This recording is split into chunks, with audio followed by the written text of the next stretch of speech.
Hello everyone, my self MR sir. Student, आज की इस वीडियो में जनरली हम लोग बात करेंगे क्लास 11th फिजिक्स का एक बहुत ही इम्पॉर्टेंट चैप्टर है जिसका नाम है फिजिकल वर्ड एंड मेजरमेंट, और उसका एक बहुत ही इम्पॉर्टेंट टॉपिक है NCERT का जिसका नाम है फंडामेंटल फोर्सेस इन नेचर। आज की इस वीडियो में जनरली हम लोग बात करेंगे student fundamental forces in nature की। तो सबसे पहले आइए बात करते हैं कौन कौन से फोर्स फंडामेंटल फोर्स होते हैं। सबसे पहला स्टूडेंट हमारे सामने आता है ग्रेविटेशनल फोर्सेस, दूसरा आता है वीक न्यूक्लियर फोर्सेस, तीसरा आता है इलेक्ट्रोमैग्नेटिक फोर्सेस और चौथा आता है स्ट्रॉन्ग न्यूक्लियर फोर्सेस। ये कुछ फोर्सेस हैं स्टूडेंट जिनको बोला जाता है फंडामेंटल फोर्स।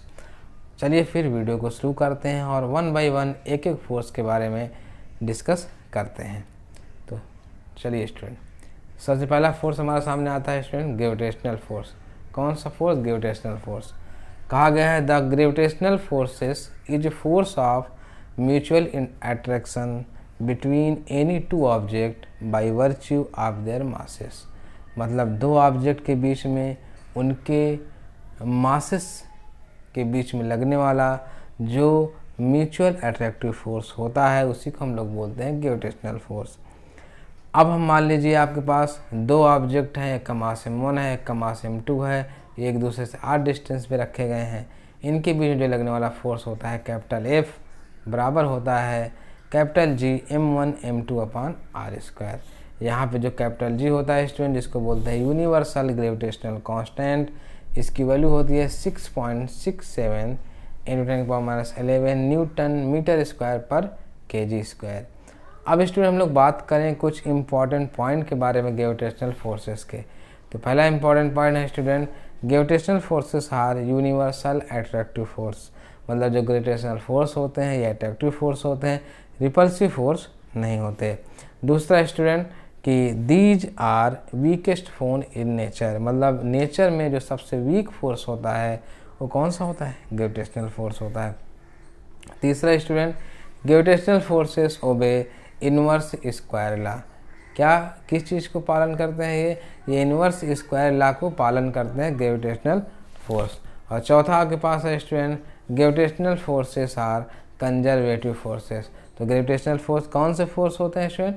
कंजर्वेटिव फोर्स होते हैं।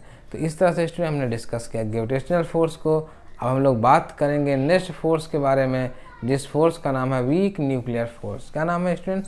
Week nuclear force. कहा गया है the weak nuclear forces are the forces of interaction between elementary particles of short life times. अब हम लोग बात करते हैं कि जो वीक न्यूक्लियर फोर्स होता है वो फोर्स ऑफ इंटरेक्शन होता है between elementary particle of short life times. कुछ इंपॉर्टेंट पॉइंट की बात करते हैं स्टूडेंट कि the weak nuclear forces are 10⁻25 times stronger than the gravitational force.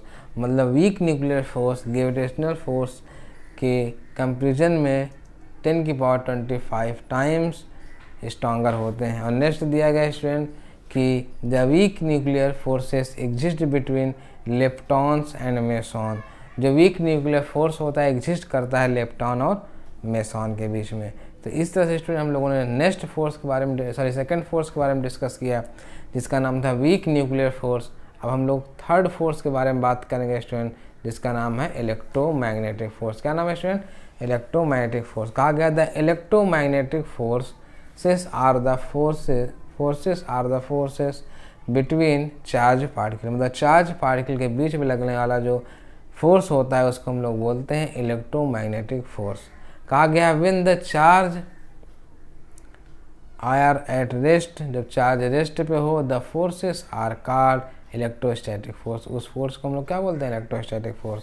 मान लीजिए दो चार्ज हैं Q1 Q2 और इनके बीच में डिस्टेंस r है तो इनके बीच में जो लगने वाला फोर्स होगा F बराबर 1/4π0 Q1 Q2 अपॉन r²।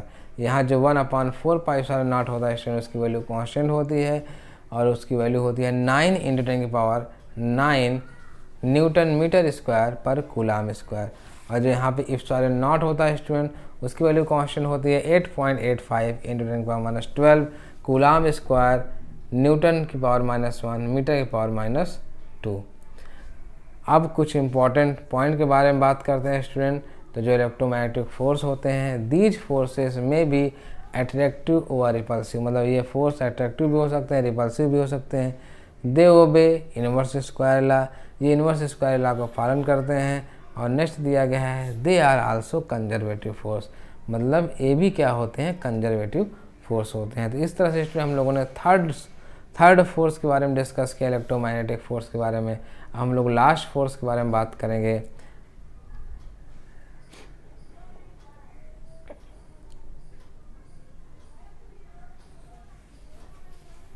तो इस तरह से स्टूडेंट हम लोगों ने बात किया जो है इलेक्ट्रोमैग्नेटिक फोर्स के बारे में, हम लोगों ने वीक न्यूक्लियर फोर्स के बारे में बात किया, हम लोगों ने ग्रेविटेशनल फोर्स के बारे में बात किया।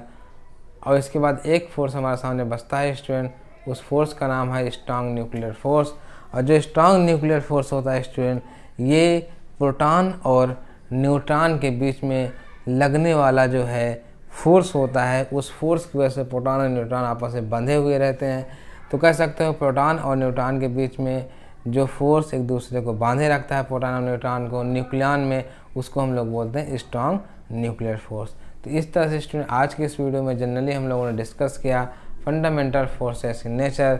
आई होप स्टूडेंट आपको हमारा वीडियो बहुत अच्छा लगा होगा।